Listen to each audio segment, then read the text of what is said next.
Luca couldn't believe what was happening. The speeding train was hurtling by, and in an instant, everything changed. His hands were clenched on the paper bag with the sweets he had bought for Sophia, but in an instant, a sudden movement, and everything went dark. The cold night air hit him hard as his body rolled down the hill.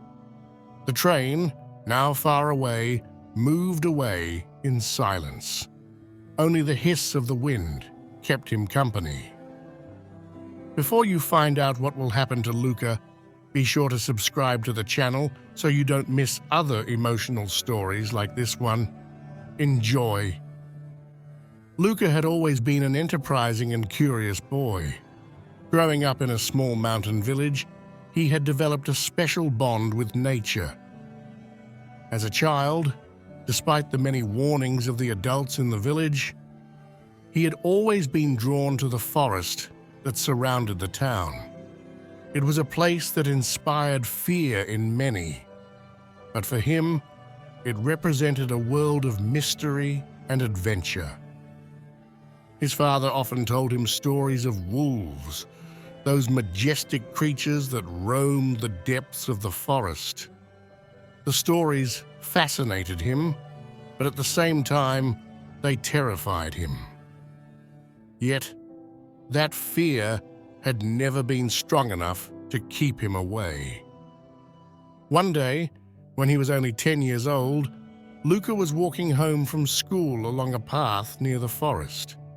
It was an afternoon like any other until a noise stopped him.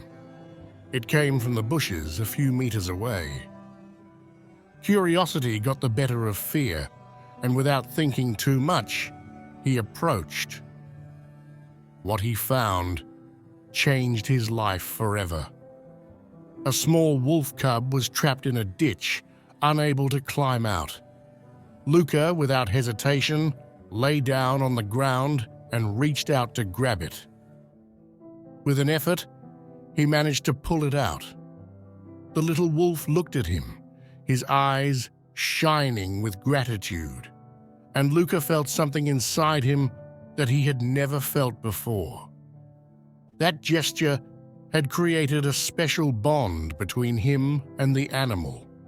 But the moment was interrupted by the sound of breaking branches. The puppy's pack was nearby, and the wolves were approaching threateningly. Luca was petrified. The wolves were surrounding him, and he could hear their heavy breathing. But something extraordinary happened. The wolf pup he had saved approached him, whining softly and licking his face. Suddenly, the wolves calmed down. The pack accepted Luca as one of their own, and the boy, in disbelief, watched the cub run away, followed by the other wolves. That day, Luca learned that wolves were fierce, but also incredibly loyal and intelligent creatures. Years later, as an adult, Luca left his village to move to the city. He found a good job and a wonderful girlfriend, Sophia, with whom he shared every free moment. Every day, when he returned from work, he would stop by her house with a small gift, sometimes a sweet, other times a small object he had found on the street. That habit had become a sort of ritual for the couple. That afternoon, Luca had boarded the train as he did every day, clutching a bag of sweets he had bought for Sophia. The carriage was practically empty, the noise of the tracks the only sound, breaking the silence. Lost in his thoughts, he was unaware of what was about to happen. Two men, sitting nearby, were watching him intently, with eyes that did not bode well. In the blink of an eye, without warning, they attacked him.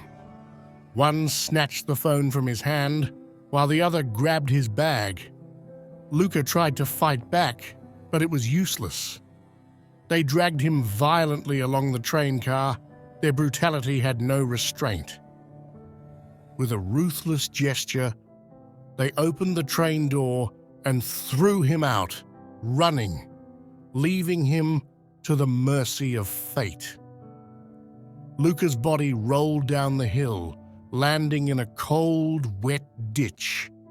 Stunned, he opened his eyes and saw only trees. The forest. He was back in the place he had loved and feared so many years ago. But this time, everything was different. He was alone, hurt, and no one knew where he was. As the evening fell and the cold became unbearable, Luca curled up, convinced that this was the end. The thoughts of Sophia and how much he loved her were the only things that gave him comfort.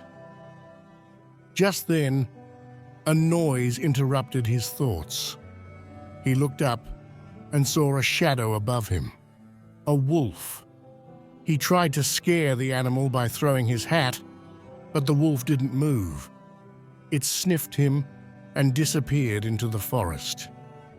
Luca was sure that it would return with the pack to finish him off. If you're enjoying the story up to this point, leave a like and don't forget to subscribe to the channel. Thanks for your precious support.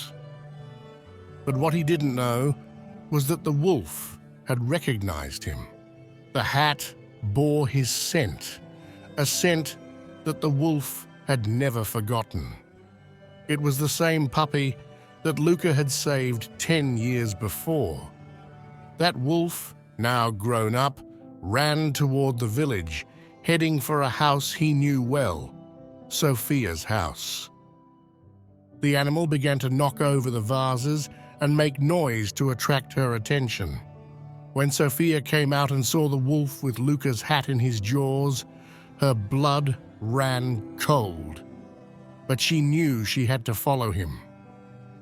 Sophia, driven by fear and love, followed the wolf into the depths of the forest. When she reached the ditch and saw Luca trapped, her heart stopped for a moment. Thanks to the wolf, she managed to call for help, and Luca was finally rescued. That night, as he was being carried away on a stretcher, Luca looked up into the forest. Through the bushes, he saw the wolf's eyes, staring at him. He understood then that the wolf, the same one he had saved years before, had returned the favor. It was an unbreakable bond, born of loyalty and gratitude. From that day on, Luca and Sophia knew they had a special ally. Often, the wolf and his pack would wander around, feeling the silent bond that had been born. The loyalty of that animal was living proof that even in the wildest creatures, a deep and authentic connection could be found.